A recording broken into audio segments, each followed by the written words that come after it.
looking at history, one thing that's been discussed pretty heavily among some people that I follow on social media, looking at guys like Trent Loos talking about the Smoot-Hawley Act of 1930. Uh, looking back at past history, that was something that during that kind of Great Depression era, there were tariffs placed on imports into the U.S. economy.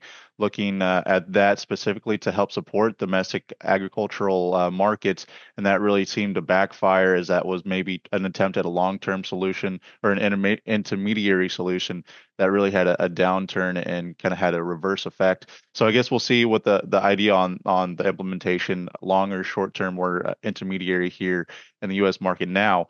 But Ben, one of the big things I want to talk about the kind of the friction now and return to trade war with China. This is obviously doing a couple of things.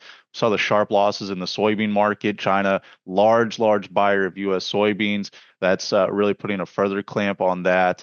So, as it relates to China, so you are correct. China retaliated with 34% tariff increase of tariff on U.S. products into the Chinese market. Soybeans did respond negatively to that. This is kind of an interesting time of the year where we're not really selling a whole lot of soybeans anywhere. It's kind of the Brazilian products are what's dominating the market.